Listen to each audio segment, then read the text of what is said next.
E para falar sobre isso, sobre esse decreto de intervenção federal na segurança pública do Rio de Janeiro, eu recebo aqui no estúdio a professora Jaqueline Muniz, que é do Departamento de Segurança Pública da UF, a Universidade Federal Fluminense. Qual a expectativa dessa mudança do comando da segurança pública do Rio de Janeiro? Olha, a expectativa eu diria que não é otimista. É pior do que mudar 6 por meia dúzia, ok? Como ficou claro na fala do ministro. A pergunta que a gente tem que fazer é o seguinte: ninguém foi pego de surpresa com essa ambição de intervenção colocada no decreto. Primeiro que o Rio de Janeiro, desde 1992, com a ECO 92, vem experimentando formas diretas e indiretas de intervenção das Forças Armadas na segurança pública. Então, isso não é uma novidade. Segundo ponto que é importante chamar, para a gente usar uma imagem do Carnaval, é que a operação de GLO na Rocinha, no Salgueiro e antes disso na Maré, serviram como uma espécie de ensaio técnico em que ninguém mostrou quais foram os quesitos e as notas que retiraram. Até agora, apesar de ter gasto quase 300 milhões na Maré por mais um ano, aqueceu a panela de pressão sem produzir resultados substantivos, ninguém apresentou os relatórios de eficácia, eficiência e efetividade do emprego das Forças Armadas em suporte à ação policial no Rio de Janeiro. O que nós tivemos e que temos assistido no Rio, na verdade, para ser muito clara, é a substituição do arroz com feijão da segurança pública, que é o que funciona, correto? Não é invenção da roda, o dia a dia dos policiamentos por operações policiais, pelo sobe e desce morro, pela teatralidade operacional, que tem rendimento político, rendimento eleitoral, rendimento midiático, mas pouco efeito no cotidiano. Se é de fato para combater o crime organizado, não será esse efeito espanta-barata que tem se produzido com sobe e desce morro, com a chamada síndrome do cabrito, agora articulada, envolvendo as Forças Armadas, que, aliás, têm plena consciência de sua incapacidade de agir como polícia, de tal maneira que demandaram um salvo-conduto, uma proteção através de um decreto que transfere seus erros, suas violações, para a justiça militar. A senhora acredita que agora, como o jogo vai mudar? Não tem como mudar. Isso é um ilusionismo e é preciso ser claro com a população. A primeira coisa é tem alguém enganando alguém. Ou o governador passou a perna nas polícias, ou as polícias fizeram um bypass no governador. Por uma questão muito simples que a população precisa saber. Há 15 dias atrás, a Polícia Militar faz um seminário com o apoio do Viva Rio dentro da Firjan, de planejamento estratégico dessa polícia do futuro, a polícia de 2018. Ok? Estavam presentes o secretário de Segurança, o ministro Jungmann, da Defesa, todos estavam lá e desenharam um plano, uma proposta, ouvindo os setores da sociedade para entregar ao governador. 15 dias depois, todo mundo é pego de surpresa. A intervenção federal no Rio de Janeiro não é um efeito especial de escola de samba que ninguém sabe e fica sabendo no sambódromo da insegurança pública do Rio. Ok? Então, o que é isso? Quem passou a perna em quem? De um lado é o governador que entregou o Rio de Janeiro de porteira fechada, porque quem abre mão da segurança abre mão da governabilidade, da capacidade de governo.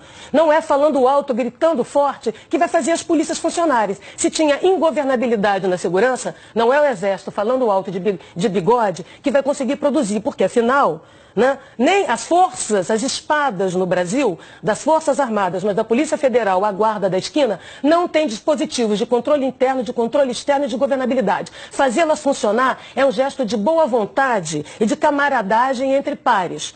É um pedido de, por favor, trabalhe ali na esquina. Esse é o primeiro ponto. Segundo importante que a população do Rio tem que saber.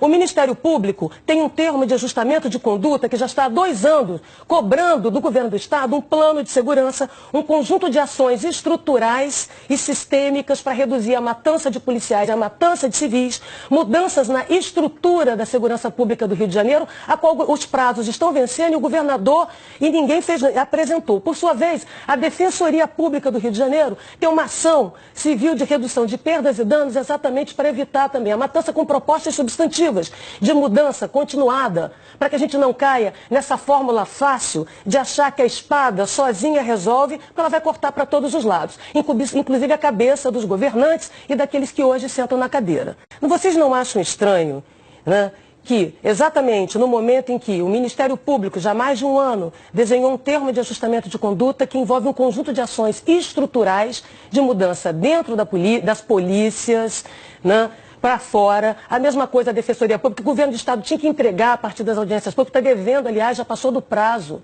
Né? Que tenha sido feita uma reunião com ONG, com PM, com empresariado, né? Para desenhar esse plano de ações, que, aliás, é simplório, é medíocre, é mais do mesmo, e que, de repente, todo mundo é pego de surpresa. Dá a impressão de que o comando militar chegou no Rio de Janeiro para passar o carnaval, gostou da cidade e resolveu governar. Não é assim. Tem uma articulação política por trás, sim. E se é mesmo para combater o chamado crime organizado, como metástase, não existe crime organizado que não tenha chancela, conivência e conveniência de setores do Estado, de setores do governo. Afinal, é através do dinheiro do crime que se faz caixa 2 de campanha. E que crime é esse? Através das mercadorias ilegais, que vai dar banda larga às drogas. Mas voltando ao ponto do Rio de Janeiro, por que a Polícia Civil foi intencionalmente sucateada no seu trabalho de inteligência, no seu sistema de dados, nas suas equipes de investigação e na atividade de perícia? Porque, pelo que eu saiba, e que o mundo saiba em termos de pesquisa, do que funciona e do que não funciona, é atividade discreta e não barulhenta, espetacular, né, de investigação e inteligência que consegue desbaratar economias criminosas. Então, só para fechar, é mesmo para combater o crime organizado? Eu queria saber, e aí eu vou citar alguns pesquisadores, por exemplo, a Camila Dias tem insistido, como muitos outros pesquisadores, né, da unidade de comando do PCC. Quem tem um governo criminoso, unidades de comando em todo o país, se chama PCC. Alguma coisa está sendo feita em São Paulo, já que é um governo criminoso